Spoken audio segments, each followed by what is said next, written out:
बिस्मिल्लाहिर्रहमानिर्रहीम। सभी तारीफ़ें आसमानों के रब के नाम और दरूदों के हार प्यारे नबी हज़रत मोहम्मद मुस्तफ़ा सल्लल्लाहु अलैहि वसल्लम उनकी आल औलाद पर। आमिर उस्मान आदिल अपने यूट्यूब चैनल और ऑफिशियल फेसबुक पेज पर आपको खुशामदीद कहता है। आज एक और ऑडियो लीक है और अब की बार ये ऑडियो वज़ीर आज़म पाकिस्तान मियां मोहम्मद शहबाज शरीफ की एक टेलीफोनिक कॉल पर मबनी है जो गालबन किसी सरकारी अफसर के साथ है। इस ऑडियो कॉल में क्या है, मरीम नवाज के दामाद के लिए क्या चीज़ भारत से मंगवाने की गुफ्तगू जारी है, सरकारी अफसर मियां शहबाज शरीफ को क्या बावर कराने की कोशिश करता है कि ये हमारे गले पड़ सकता है, और इस पर शहबाज शरीफ इस मसले को किस तरह से मरीम नवाज से टैकल करने की हिदायत देते हैं सरकारी अफसर को। और साथ ही साथ इसमें एतराफ़ भी है मियां शहबाज शरीफ की ज़ुबानी कि आधा जो माल है वो भारत से आ चुका है। और इस ऑडियो कॉल के आखिर में इसी मुबैना तौर पर जो भी कोई सरकारी अफसर है उसने मियां शहबाज शरीफ को एक ऑनरेबल जज साहब के बारे में भी क्या खदशा जाहिर किया है। नाज़रीन, पाकिस्तान में वक्तन फ़वक्तन आए रोज़ किसी न किसी वीडियो का ऑडियो का चर्चा लगा रहता है और आज मियां शहबाज शरीफ वज़ीर आज़म पाकिस्तान की एक मुबैना तौर पर टेलीफोन कॉल की लीक ऑडियो जो है वो वायरल है सोशल मीडिया पर। आइए पहले वो गुफ्तगू सुन लीजिए कि मियां साहब और उस सरकारी अफसर के बीच बात क्या हुई।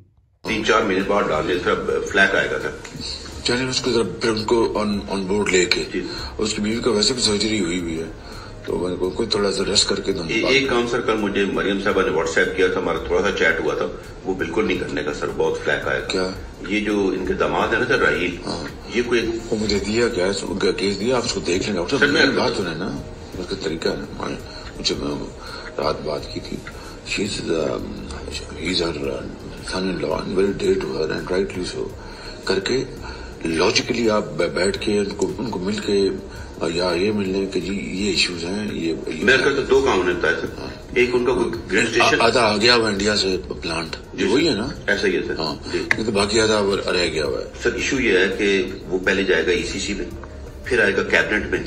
अब प्राइम मिनिस्टर की अजीज फॉर्मर प्राइम मिनिस्टर की डायरेक्ट फैमिली का इंडिया से मशीनरी आना ऑप्टिक्स के लिए तो बड़ा सर, ऑप्टिक्स नहीं, ये बिल्कुल गले पड़ जाएगी बात। हाँ, बिल्कुल मैं मानता हूँ। तो उसको आप पहले बता दें, फिर मैं उसे खुद बात कर लूंगा बड़े अच्छे तरीके से। ठीक है।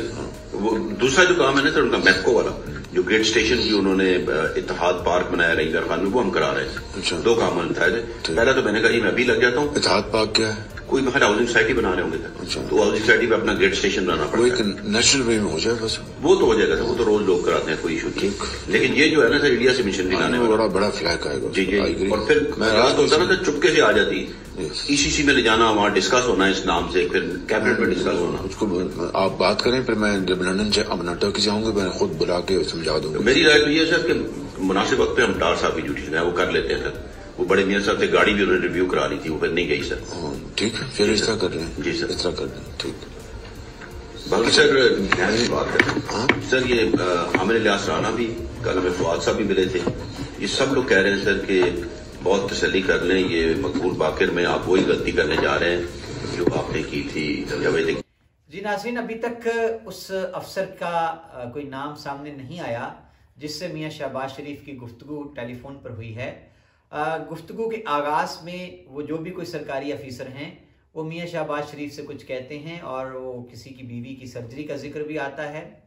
उसके बाद फिर वो अफसर रिपोर्ट देते हैं वज़ीर आज़म पाकिस्तान को कि एक काम है लेकिन ये काम हमारे गले पड़ सकता है।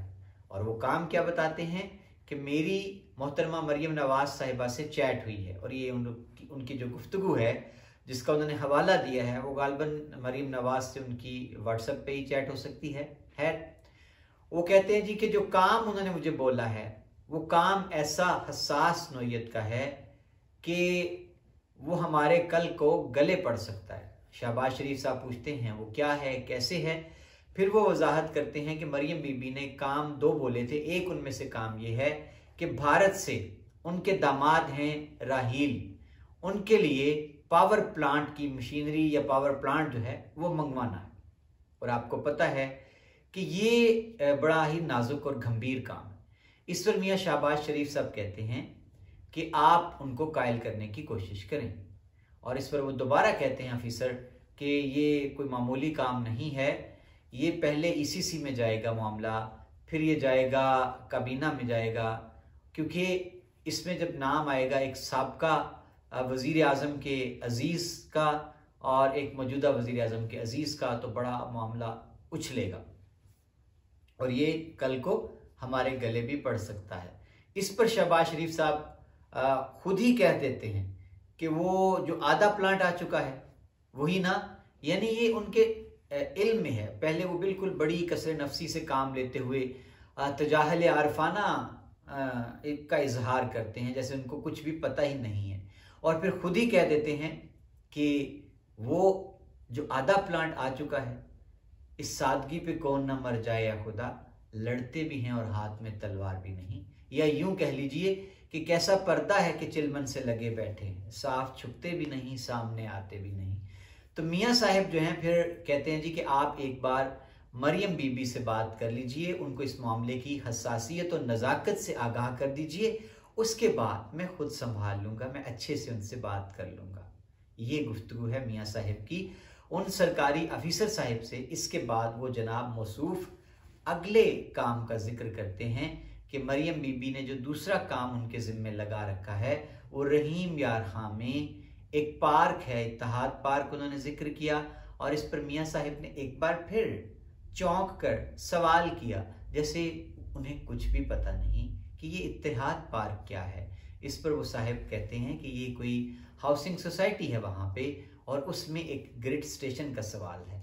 इस पर बड़े मियाँ के छोटे भाई वज़ीर आज़म पाकिस्तान कहते हैं कि ये तो नेशनल ग्रिड से हो जाएगा, ये तो एक रूटीन का काम है। तो ये जनाब नवाजिशात का तस्करा है, और उसके बाद वो सरकारी अफिसर जो हैं वो एक सहाफ़ी का हवाला देके कहते हैं, उनका भी यही कहना है कि एक और बला हमारे गले पड़ सकती है कि आप जो फ़लाँ, उन्होंने नाम भी लिया है, फ़लाँ जज साहब को जो आप जज लगाने जा रहे हैं, ये कल को तजुर्बा हमारे लिए बहुत नाखुशगवार साबित हो सकता है। तो नाज़रीन, ये वो ऑडियो कॉल है जिसका चर्चा है, आज धूम मची है सोशल मीडिया पर।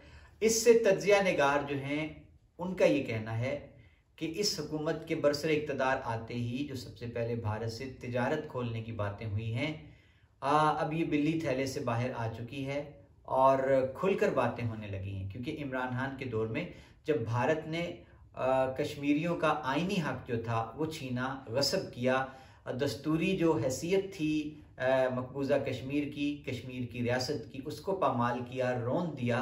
तो इस पर इमरान खान ने बतौर एहतजाज भारत से तमाम तर रवाबित तिजारती जो हैं वो मुनक़ता कर दिए थे।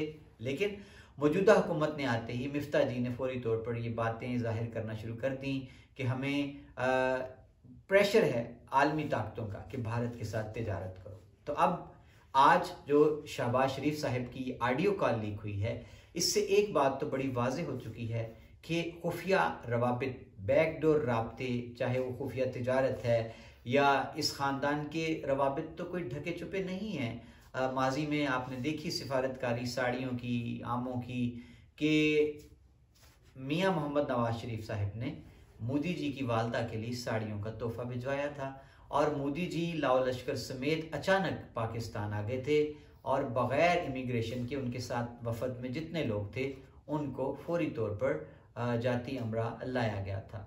तो ये सारी चीज़ें आया करती हैं कि ये ख़ानदान जो है ये भारत से ज़ाती ताल्लुकात उस्तवार रखता है, रखना चाहता है, तिजारत खोलने का मुतमन्नी है। और मज़ीद नाज़रीन, जो इस वक्त एक इस्तराब है, बेचैनी है कि क्या होने जा रहा है, क्योंकि इसराइल एक और वफद पाकिस्तानी पहुंचा हुआ है। इससे पहले भी एक चर्चा आया था, PTV के एक एंकर भी, अहमद कुरैशी भी गए थे। तो ख़बरें ये हैं, लोगों के अंदर ये इस्तराब बिल्कुल बजा है कि शायद ये हुकूमत जो है इसराइल को तस्लीम करने की राह भी हमवार कर रही है। भारत से तिजारत की बातें तो पहले से होना शुरू हो गई थी, आज इस ऑडियो कॉल ने मज़ीद कोई कसर नहीं छोड़ी इस हुकूमत के अज़ाइम को बेनकाब करने की। और आप यहाँ ये भी देखें एक पहलू इस ऑडियो का कि मोहतरमा मरियम नवाज साहिबा जो हैं वो आप यूँ ही समझ लें कि इस वक्त वो पूरी तरह से हावी हैं तमाम इदारों पर। किस तरह अफसरान जो हैं वो उनको रिपोर्ट करते हैं, अफसरान उनसे डायरेक्शंस लेते हैं, और ये जो खुफिया इस ख़ानदान की तिजारत है और इनकी हवस आप देख लें कि वो हवस कम होने का नाम ही नहीं लेती। बहुत शुक्रिया नाज़रीन, ये था रात के इस पहर आज की इस मुबैना स्टोरी जो कि ऑडियो कॉल लीक है वज़ीर आज़म पाकिस्तान। सलामत रहे।